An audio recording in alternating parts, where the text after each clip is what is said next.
Methods of determining reaction mechanism.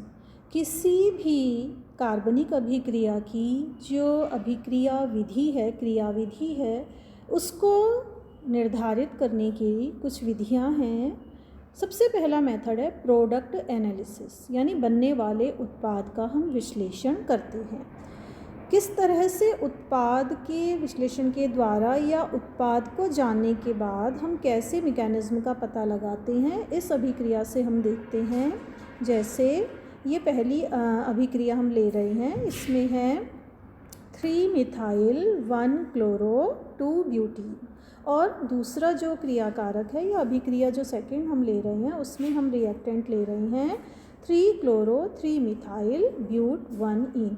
इन दोनों में से किसी की भी यदि अभिक्रिया हम बेस के साथ कराते हैं, एल्कली यानी कि हाइड्रोक्साइड आयन के साथ अभिक्रिया कराते हैं, तो जो प्रोडक्ट्स हमें मिलते हैं, चाहे हम फर्स्ट रिएक्टेंट लें या हम सेकंड लें, प्रोडक्ट सेम मिलते हैं। क्या मिलते हैं? ये यहाँ पे हमने देखा फर्स्ट वाला जो प्रोडक्ट है ये हमें बहुत कम यील्ड में मिलता है, क्योंकि हमने क्या किया, हैलाइड की रिएक्शन हम करवा रहे हैं। हैलाइड का रिप्लेसमेंट हम एक्चुअली में करवा रहे हैं किससे? हाइड्रोक्साइड से।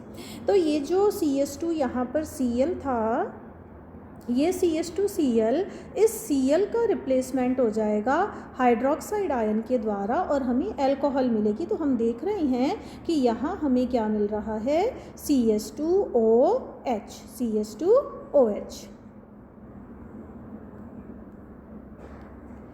दूसरा जो प्रोडक्ट बन रहा है उसमें हम क्या देख रहे हैं कि टर्शरी अल्कोहल हमको यहाँ पर मिल रहा है। एल्किनॉल है एक्चुअली में, लेकिन जो हाइड्रोक्साइल ग्रुप ने अटैक किया, यहाँ पर हम देख रहे थे कि CH2 पे Cl है, तो इस Cl को हटा करके हाइड्रोक्साइड ने अपने आप को यहाँ पे रिप्लेस किया। और जो सेकंड वाला क्रियाकारक है, यहाँ हम क्या देख रहे हैं कि ये जो क्लोराइड निकला, इस क्लोराइड के निकलने पे हाइड्रोक्साइड आयन जो है उसने अपने आप को यहाँ पर जगह अपनी बनाई, अपने आप को यहाँ पर लोकेट किया। तो इस वजह से प्रोडक्ट जो बना वो क्या बना? टर्शरी एल्केनॉल। तो यहाँ ये बात ध्यान देने की है कि चाहे हमने फर्स्ट रिएक्टेंट लिया या हमने सेकंड रिएक्टेंट लिया, प्रोडक्ट दोनों सेम बन रहे हैं। एक का अमाउंट कम है और टर्शरी वाले का, प्राइमरी का अमाउंट कम है, उसकी यील्ड कम है, जबकि टर्शरी की यील्ड ज़्यादा है। तो अब इस अभिक्रिया के लिए जो भी मैकेनिज्म हम प्रपोज करेंगे, वहाँ एक कोई रीज़न हमारे सामने होना चाहिए कि ऐसा क्या हुआ, ऐसा क्यों हुआ कि प्राइमरी वाला कम बना और टर्शरी वाला ज़्यादा। तो हम सभी जानते हैं कि प्राइमरी कार्बोकैटायन कम स्टेबल होता है कंपैरेटिवली टू सेकेंडरी या द्वितीय कार्बोनियम आयन, और द्वितीय कार्बोनियम आयन से जो टर्शरी कार्बोनियम आयन है या तृतीयक जो कार्बोकैटायन है, धनायन है, वो ज़्यादा स्टेबल होता है। इसका मतलब ये मैकेनिज्म जो है ये थ्रू कार्बोनियम आयन होती है। तो इसकी मैकेनिज्म हम क्या प्रपोज कर सकते हैं?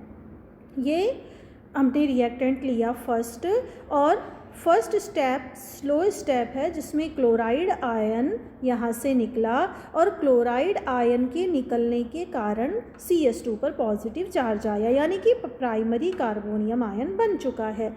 अब हाइड्रोक्साइड आयन इस पे भी अटैक कर सकता है, प्राइमरी अल्कोहल बना सकता है, जैसे कि हम यहाँ देख रहे हैं।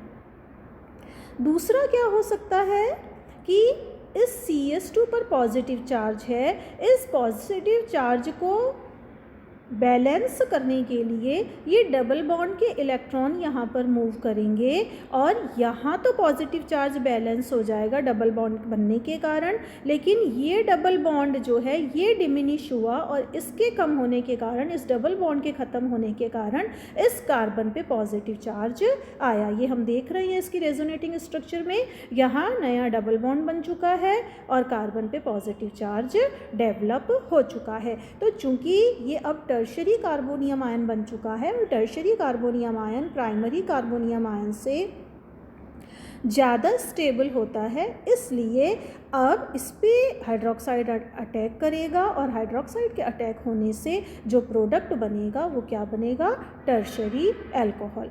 जबकि प्राइमरी पे यहाँ अटैक किया था तो प्रोडक्ट क्या बना था, प्राइमरी अल्कोहल। तो इस तरह से दो प्रोडक्ट हमें मिलेंगे। और चूँकि टर्शरी कार्बोनियम आयन यानी कि ये वाला जो कार्बोनियम आयन है ये ज़्यादा स्टेबल है, ज़्यादा स्टेबल होने के कारण ये जो रिएक्शन मिक्सचर है उसमें काफ़ी देर तक रहेगा और देर तक रहने के कारण इससे बनने वाला जो प्रोडक्ट है उसकी यील्ड डेफिनेटली ज़्यादा होगी। तो इस तरह से प्रोडक्ट को एनालाइज करके हम ऐसी मैकेनिज्म को डिटरमाइन करते हैं जो उस चीज़ को प्रूव करती हो कि इस वजह से ये प्रोडक्ट ऐसा हमें मिला है। सेकेंड मेथड है determination of the presence of intermediates. Intermediates की उपस्थिति के द्वारा भी हम अभिक्रिया की क्रियाविधि निर्धारित कर सकते हैं। जैसे ये एक जानी पहचानी रिएक्शन है एमाइड का कन्वर्जन अमीन में। RCONH2 ये NaOBr और ब्रोमीन NaOH की उपस्थिति में किस में कन्वर्ट होता है, RNH2 में कन्वर्ट होता है। इस अभिक्रिया में जो इंटरमीडिएट्स बनते हैं वो इंटरमीडिएट्स मिले RCON के ऊपर नेगेटिव चार्ज Br और RnCO। तो अब जो हम मैकेनिज्म प्रपोज करेंगे इस अभिक्रिया के लिए वो ऐसी मैकेनिज्म होगी जिसमें कि ये इंटरमीडिएट्स बनते हों। तो आइए देखते हैं क्या मैकेनिज्म हमने इसके लिए बनाई है। जैसे RCONH2 और ब्रोमीन से ये अभिक्रिया कर रहा है तो सबसे पहले क्या होगा, ये ब्रोमीन ब्रोमीन जो बॉन्ड है ये टूटना शुरू होगा। और ये कैसे टूटना शुरू होगा कि ये जो एक तरफ इस पे पॉजिटिव चार्ज होगा और एक तरफ नेगेटिव, तो ये वाला जो ब्रोमीन है ब्रोमाइड है ये अपने इधर आने लगेगा। क्यों? क्योंकि यहाँ से प्रोटॉन निकल चुका है, तो प्रोटॉन का निकलना और वहाँ पे Br का आना, तो इस तरह से बना RCONH-Br।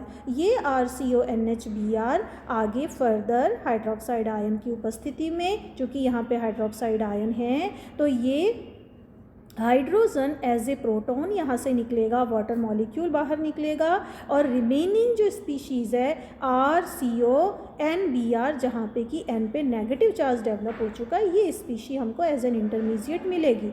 आगे फर्दर ये वाली जो स्पीशीज़ है RCONBr इसमें से ब्रोमाइड निकल जाएगा और RnCO हमें मिलेगा।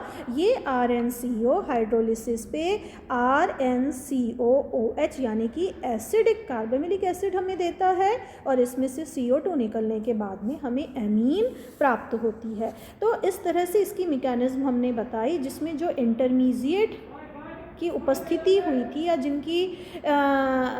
जिन इंटरमीडिएट्स की उपस्थिति हमने आइडेंटिफाई किया था, जिन इंटरमीडिएट्स को मैकेनिज्म में वो इंटरमीडिएट्स ज़रूर आने चाहिए, तभी वो मैकेनिज्म जो है वो सही मानी जाती है। तो ये हमने देखे मेथड्स रिएक्शन मैकेनिज्म को डिटरमाइन करने के लिए, पहला प्रोडक्ट एनालिसिस का और दूसरा इंटरमीडिएट की उपस्थिति के द्वारा मैकेनिज्म को डिटरमाइन करना। नेक्स्ट है